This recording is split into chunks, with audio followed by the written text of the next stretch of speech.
Hello friends, welcome to my channel. कैसे हैं आप सब? होप करती हूँ आप सब अपने अपने घरों में बहुत अच्छे होंगे और स्वस्थ होंगे। तो फ्रेंड्स, आज का वीडियो बहुत ही इम्पोर्टेंट होने वाला है।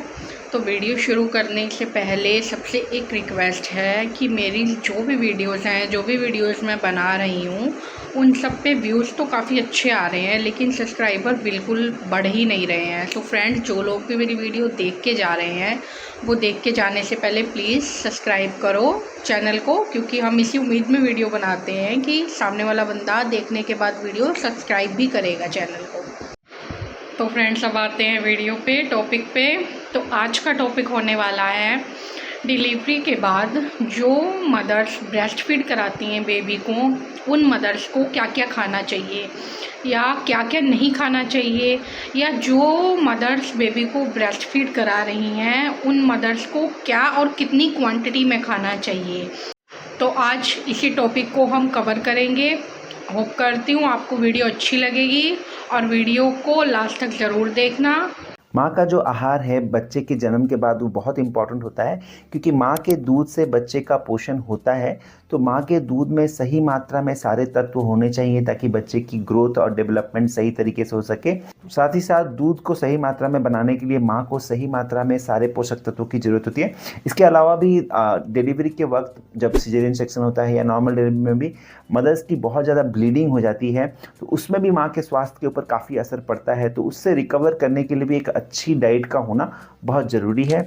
तो हम आज डिस्कस करेंगे कि मदर को अपने डाइट में क्या क्या लेना चाहिए जब वो बच्चे को ब्रेस्ट फीड करा रहे हैं। तो जनरली हम ये एडवाइस करते हैं, जो लैक्टेटिंग मदर्स हैं जो बच्चों को ब्रेस्ट फीड कर रही हैं, उनको 3 मेजर मील लेने होते हैं, जैसे कि हम बताते हैं ब्रेकफास्ट, लंच, डिनर, और 2 स्नैक्स लेने होते हैं जिसमें वो फलों की मात्रा और लिक्विड की मात्रा अच्छी तरीके से लेना होता है। तो आज मैं 7 टिप्स के माध्यम से मदर की डाइट को एक्सप्लेन करूंगा।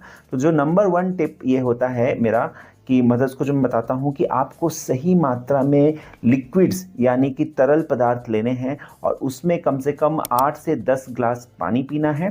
तरह तरह के लिक्विड सब मिला के, पानी और दूसरे लिक्विड्स जैसे कि मैंने बताया कि नारियल का पानी हो गया, सूप्स हो गया, फ्रूट जूस हो गया, लस्सी हो गया, छाछ हो गया, ये सारा मिला के लिक्विड पीना जरूरी है ताकि सही मात्रा में दूध बने। क्योंकि जो दूध माँ के शरीर से निकलता है बच्चे के लिए, उसमें 85% से ज़्यादा पानी होता है। तो अगर माँ के शरीर में पानी की कमी रहेगी तो दूध सही मात्रा में नहीं बनेगा। फिर बाद में मदर्स यही कंप्लेन करती हैं कि मेरा दूध नहीं बन रहा है, अपना दूध नहीं दे पा रहे हैं, फार्मूला मिल्क देना पड़ता है, और फार्मूला मिल्क की जो परेशानियां हैं वो भी उसके साथ साथ आ जाती हैं। तो इन सब से बचने के लिए सबसे अच्छा तरीका यह है कि शुरुआत से ही मदर की जो हाइड्रेशन है, मतलब शरीर में जो पानी की मात्रा है, उसको सही रखने के लिए लिक्विड पिया जाए, और उसमें कम से कम 8 से 10 ग्लास पानी पिए। छाछ, नारियल का पानी, तरह तरह की दाल, फ्रूट जूसेस, इससे अपनी लिक्विड की जो रिक्वायरमेंट है उसको अच्छी तरह से पूरा करें। और इसी में एक और अच्छा टिप मैं देता हूँ मदर्स को, कि जब भी आप बच्चे को दूध पिला रहे हैं उसके आसपास उसी समय पे या उसके थोड़ा पहले या बाद में आप 1 गिलास पानी पी लेंगी तो दूध जो है अच्छे से बनता भी है, कि भी पानी की जो मात्रा शरीर में ज़रूरत होती है वो पूरी हो जाती है। नंबर 2 जो टिप है वो ये है कि मदर्स को सही मात्रा में आयरन और कैल्शियम मिलना लैक्टेशन के वक्त, बच्चों को दूध पिलाने के वक्त काफ़ी ज़रूरी होता है। तो इसके लिए 2 तरीके हैं। एक तो आपके जो गायनेकोलॉजिस्ट हैं, ऑब्स्टेट्रिशियन हैं, उन्होंने आपको आयरन और कैल्शियम की टैबलेट प्रिस्क्राइब की होती है। जब आप डिलीवरी के बाद घर जाते हो तो ज़रूर वो टैबलेट्स आयरन की और कैल्शियम की रेगुलरली लें। अगर उसमें कुछ दिक्कत आती है तो अपने ऑब्स्टेट्रिशियन से, गायनेकोलॉजिस्ट से डिस्कस करके उसमें सही तरीके का चेंज करा के बट आप लें, ताकि आपके बच्चे को आपके दूध के माध्यम से सही मात्रा में आयरन और कैल्शियम मिले। क्योंकि आयरन बच्चों की ब्रेन डेवलपमेंट के लिए काफ़ी ज़रूरी होता है, और आपको पता है कि कैल्शियम भी बच्चों की हड्डी को बढ़ने में और मजबूत बनने में काफ़ी मदद करता है। तो इसलिए आयरन और कैल्शियम लेना बहुत ज़रूरी है। आयरन के जो नेचुरल सोर्सेज हैं वो भी माँ को लेना चाहिए। आयरन के नेचुरल सोर्सेज में पालक आता है, तरह तरह की हरी सब्जियां आती हैं, आप मेथी खा सकते हो, ड्राई फ्रूट्स खा सकते हो, अलग अलग तरह के नट्स खा सकते हो। तो इससे आपको आयरन सही मात्रा में मिलेगी। साथ ही साथ कैल्शियम जो होता है वो दूध और दूध से बने वाली चीज़ जैसे कि पनीर, चीज़, दही, योगर्ट, इन सब में होता है। साथ साथ रागी में भी अच्छी मात्रा में कैल्शियम होता है। इसके अलावा और भी जो फूड आइटम्स आपको स्क्रीन में दिख रहे हैं, इन सब में कैल्शियम होता है। तो इन सबको आप अच्छी मात्रा में खाएं ताकि आपके बच्चे को आयरन और कैल्शियम की कमी ना हो। अब जो मैं चीज़ बताना चाहता हूँ वो बहुत इंपॉर्टेंट है हर मदर के लिए, कि आपकी जो डाइट है वो बैलेंस होनी चाहिए, बैलेंस डाइट होना चाहिए। बैलेंस डाइट का मतलब ये होता है कि उसमें पर्याप्त मात्रा में कार्बोहाइड्रेट, प्रोटीन और फैट हो, साथ ही साथ मिनरल्स एंड विटामिन हो। उसके लिए जैसे मैंने बताया कि 3 major meal breakfast, lunch, dinner लेना है और साथ साथ हमें 2 स्नैक्स लेने हैं। बैलेंस डाइट में कार्बोहाइड्रेट का सोर्स है जो अलग अलग तरह के अनाज होते हैं, जैसे कि ओट्स होता है, दलिया होता है, आटे की रोटी होती है, रागी होता है।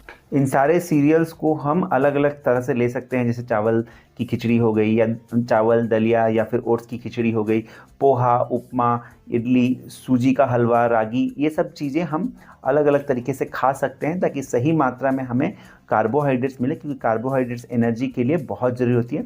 इसके अलावा भारतीय माताओं को प्रोटीन की सही मात्रा लेने पे विशेष ध्यान देना चाहिए। हमारे यहाँ बहुत सारे लोग वेजिटेरियन होते हैं, तो वेजिटेरियन लोगों के लिए जो दूध से बनी हुई चीज़ें हैं, चीज़, पनीर, दही, दूध, ये सब प्रोटीन का अच्छा सोर्स होता है। इसके अलावा सोयाबीन की दाल या फिर सोयाबीन की जो चंक्स आती हैं, ये भी अच्छा सोर्स है प्रोटीन का।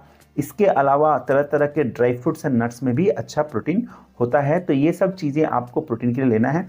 अगर आप नॉन वेजिटेरियन हैं तो आप अंडा ले सकते हैं और भी नॉनवेज फूड ले सकते हैं, बट इसमें आप सी फूड ज़्यादा ना खाएं, क्योंकि सी फूड के अंदर मरकरी होती है, तो उससे बच्चों की ब्रेन के डेवलपमेंट पे असर पड़ता है। इसके अलावा जो भी नॉर्मल नॉनवेज फूड है वो आप अगर अच्छे से पचा सकते हैं तो थोड़ा बहुत खा सकते हैं ताकि प्रोटीन की मात्रा मिले। प्रोटीन के लिए तरह तरह के नट्स जैसे कि आलमंड, पिस्ता, काजू, मूंगफली, ये सब भी हम ले सकते हैं। इसके अलावा फ़ैट का इंटेक पे भी हमें ध्यान देना है, क्योंकि फ़ैट बहुत अच्छा रिच सोर्स ऑफ एनर्जी होता है। तो हमें घी या फिर ऑलिव ऑयल का यूज़ करके अपने डाइट में इंश्योर करना चाहिए कि थोड़ा सा फैट जरूर प्रेजेंट हो। ब्रेस्ट फीडिंग के दौरान आप थोड़ी सी मात्रा में घी ले सकते हैं, बहुत ज़्यादा घी ना लें, उससे वेट बढ़ने के चांसेस रहते हैं, बट थोड़ी मात्रा में आप घी ले सकते हैं। फोर्थ इंपॉर्टेंट पॉइंट है कि डिलीवरी के बाद बहुत सारे मदर्स क्या होते हैं, उनको कॉन्स्टिपेशन हो जाती है। तो इस चीज़ से बचने के लिए हरी सब्जियाँ, तरह तरह की साग, पालक, मेथी और बथुआ, अलग तरह की साग आप ज़रूर खाएं। और इसके अलावा भी हरी सब्जियां जैसे भिंडी, लौकी, ये सारी चीज़ें हमें खानी चाहिए। और करेला, नेनुआ, ये सब भी हमें खाना चाहिए, जिससे हमारे बॉडी में सही मात्रा में फाइबर जाए और मोशन जो है मदर्स की अच्छे से हो, कॉन्स्टिपेशन की प्रॉब्लम ना हो। क्योंकि कॉन्स्टिपेशन की प्रॉब्लम होने से कई बार मदर्स को दर्द होता है और उधर बहुत सारी प्रॉब्लम्स, गैस की प्रॉब्लम भी हो जाती है। अब हम बात करेंगे कि माताओं को कौन सी ऐसी चीज़ें खानी चाहिए जिससे उनकी दूध की मात्रा अच्छे से बने।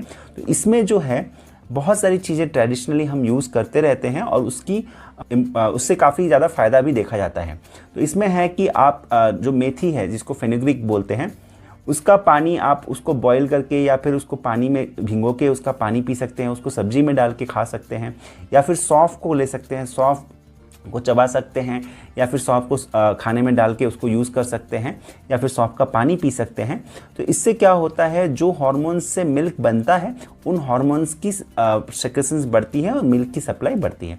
इसके अलावा भी तिल का लड्डू, गोंद का लड्डू, या फिर आलमंड्स या फिर तरह तरह के नट्स खाने से भी मिल्क सप्लाई बढ़ती है। फ्रूट्स में पपाया देखा गया है कि मिल्क सप्लाई बढ़ाने में काफ़ी मदद करता है।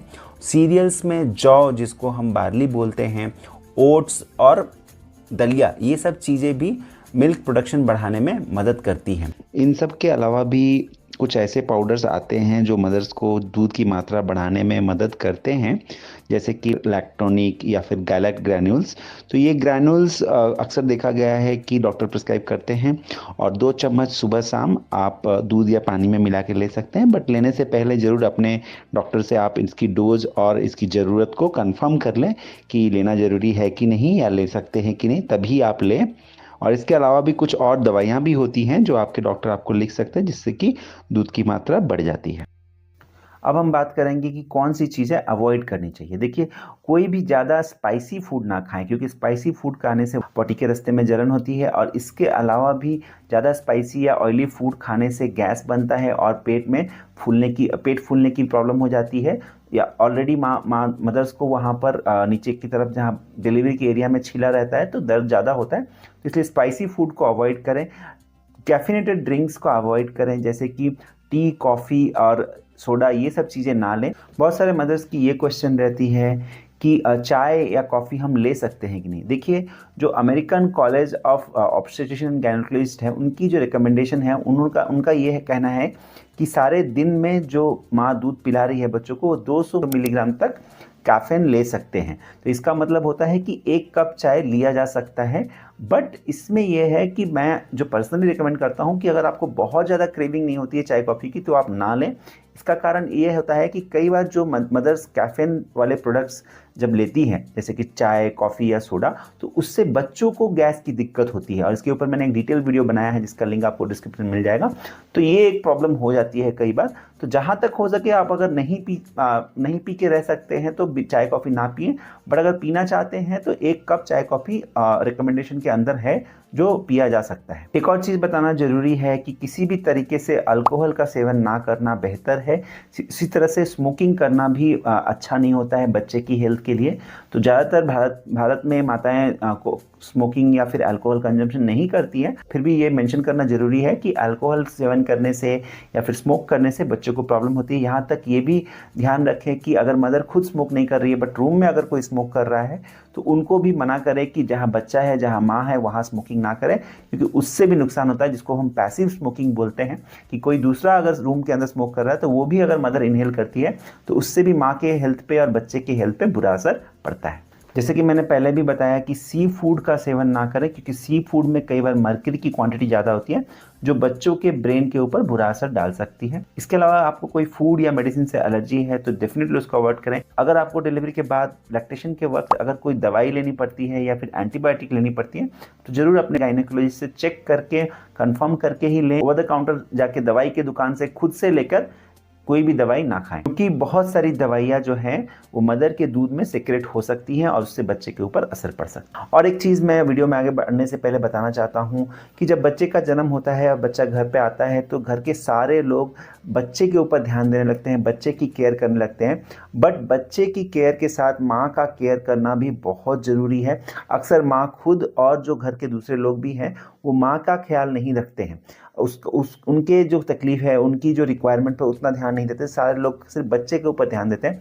तो मेरा एक जो नियम है जो मैं समझाता हूँ सारे पेरेंट्स को और उनके जो घर वाले ग्रैंड पेरेंट्स को और घर वालों को, कि देखिए जितना अच्छी तरीके से आप माँ का ध्यान रखेंगे, माँ का स्वास्थ्य जितना अच्छा रहेगा, ऑटोमेटिकली बच्चे को सही न्यूट्रिशन और सही पोषक तत्व मिलेंगे माँ के दूध से और बच्चा अच्छी तरह से ग्रो करेगा और हेल्दी रहेगा।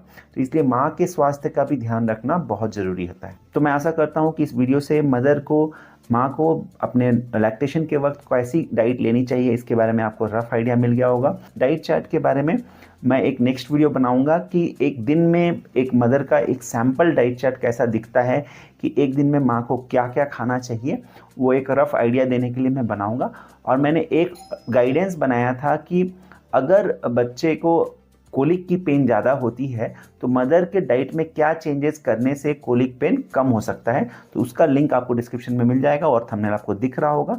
तो मैं आशा करता हूँ अगर उसकी ज़रूरत आपको पड़ रही है, आपके बच्चे को कोलिक की ज़्यादा प्रॉब्लम है, तो वीडियो आप देख सकते हैं। मैं आशा करता हूँ कि ये वीडियो आपको ज़रूर पसंद आया होगा। अगर इस वीडियो की जानकारी से आपको कोई भी मदद मिली है तो दूसरे पेरेंट्स के साथ ज़रूर शेयर करें, चैनल को सब्सक्राइब करें, बेल आइकन को प्रेस करना ना भूलें, क्योंकि आगे चल के भी हम बच्चों की हेल्थ के रिलेटेड बहुत सारे इंपॉर्टेंट वीडियो लाने वाले हैं, तो उसकी नोटिफिकेशन आपको मिलती रहेगी अगर आप बेल आइकन को प्रेस करते हैं। Thank you. इस वीडियो में दी गई सारी जानकारी और सुझाव सामान्य स्वास्थ्य जानकारी है। किसी भी सुझाव का उपयोग करने से पहले अपने डॉक्टर की एडवाइस या सहमति जरूर लें।